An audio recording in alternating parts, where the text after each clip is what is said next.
one's Taming the Wolf. Basically about who tames who, in an extent. There's people that are very passive, then you have other people that are very, very aggressive. And in reality, when it comes down to it, who really tames who? Like, being aggressive, is that a good thing? Being passive, is that a good thing? So you got the wolf like going after the butterfly.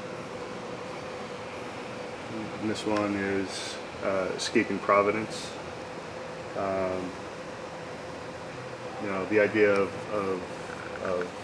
the universal providence, or an omniprovidence. The eye within the triangle. It's the all-seeing eye.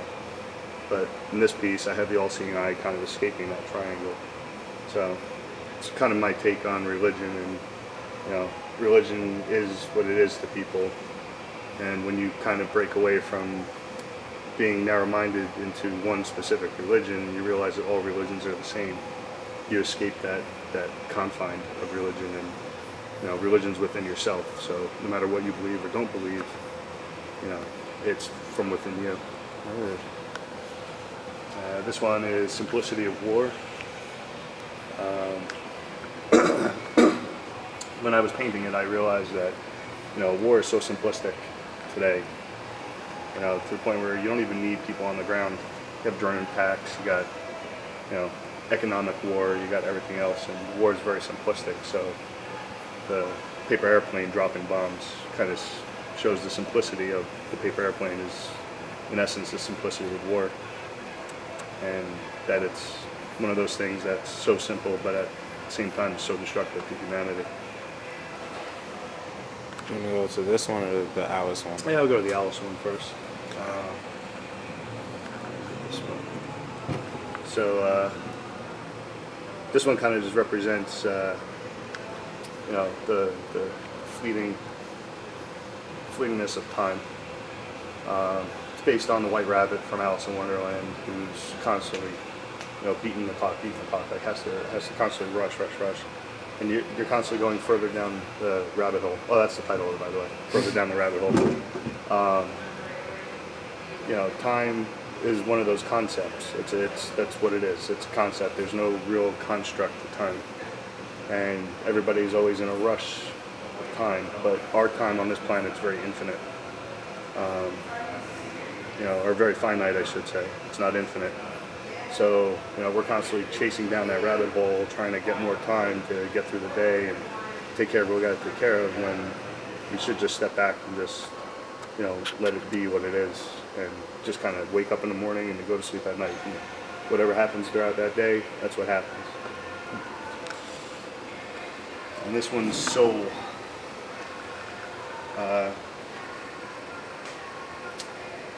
This one's a little more in depth and not as clear in its imagery of what it means, but our soul is within us. It's our third eye that's constantly seeing and perceiving our world, not so much what we live day to day, but our soul itself it's within us. It's our heart, and when you release that and you let that go, then the whole construct of death and life itself is kind of meaningless. I live by the phrase carpe diem, which is seize the day.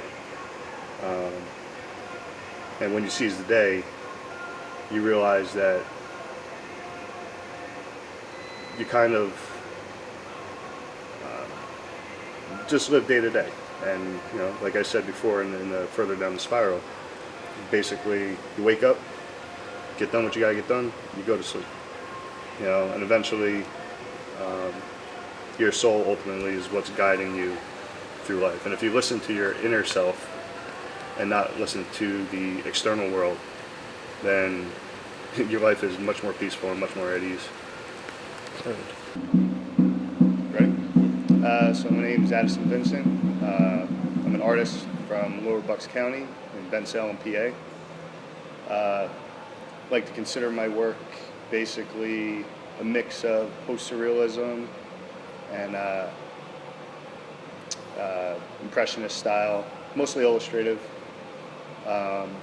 socio-political work that I do. I like to kind of illustrate the essence of being human, as opposed to still lifes and ordinary everyday stuff. What if you could talk about like kind of how did you get started as an artist? Like when did you start actually painting? Well, probably better to ask my mother that question than it is to ask me.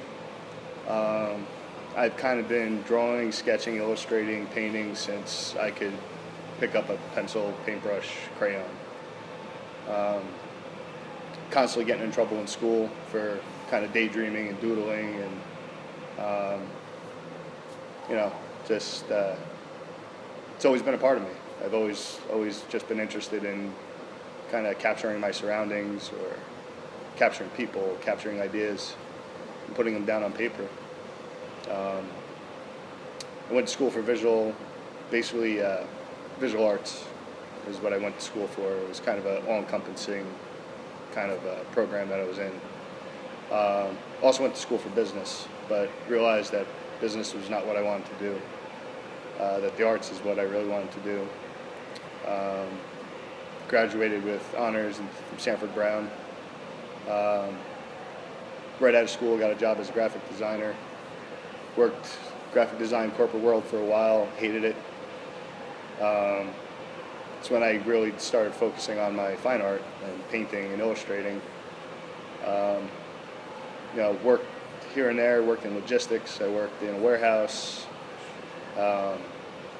Finally just gave up on that whole aspect of my life. Started following my true passion of fine art and became a full-time artist about 5 years ago. So what's the biggest difference between fine art and commercial art? You as a freelance artist, right, versus you working for a company doing their artwork. What's the biggest difference? It's more of a reward. You're not kind of held back by certain constraints.